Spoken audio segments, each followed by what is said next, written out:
TCS company మీద చిన్న update. వీళ్ళ మీద ఇవాళ యూఎస్ గవర్నమెంట్ వాళ్ళు వీళ్ళకి చిన్న అప్పీల్ చేశారు. వీళ్ళకు డీసీఎక్స్ సిస్టమ్కి గత 6 ఇయర్స్‌గా ఒక చిన్న గొడవ జరుగుతుంది. అదేంటంటే 2019లో TCS and trans America company మధ్య చిన్న అగ్రిమెంట్ జరిగింది. Digital transformation and insurance administration కోసం.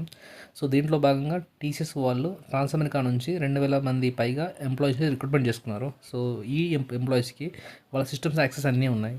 దాంట్లో భాగంగా డీసీఎస్ సిస్టమ్స్లోని వాళ్ళ ఇన్సూరెన్స్ సాఫ్ట్వేర్ అయితే ఉందో దాన్ని వీళ్ళందరూ యాక్సెస్ చేసి టీసీఎస్ వాళ్ళు ఆ కోడ్ని కాపీ చేసుకొని సొంతంగా సాఫ్ట్వేర్ బిల్డ్ చేశారు అని డీసీఎస్ సిస్టమ్ చిన్న అప్పీల్ పెట్టింది లాసూట్లో. సో ఇది అనెథికల్ అని చెప్పి పెట్టింది. సో దానివల్ల వీరికి వారికి మధ్యలో 6 ఇయర్స్ నుంచి గొడవ జరుగుతూనే ఉంది.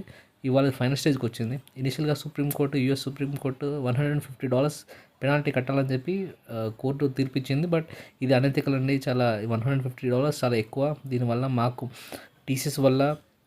డీసీఎస్ సిస్టమ్కి ఎలాంటి నష్టం జరగలేదని చెప్పి మన టీసీఎస్ తరపు నుంచి వీళ్ళు ఫైట్ చేశారు లాలో. బట్ అది వర్కౌట్ అవ్వలేదు, కోర్టు దాన్ని డినై చేసింది. సో దానికి అడిషనల్గా $70 మిలియన్ ఇంకా పే చేయాలని చెప్పి ఇవాళ తీర్పు ఇచ్చింది. సో ఇది ఒక రకంగా ఇది టీసీఎస్ మీద పెద్ద దెబ్బని చెప్పాలి. ఎందుకంటే ఇది టీసీఎస్ దాదాపు ఎవ్రీ క్వార్టర్ 1.2 బిలియన్ వీళ్ళ రెవెన్యూ ఉంటుంది.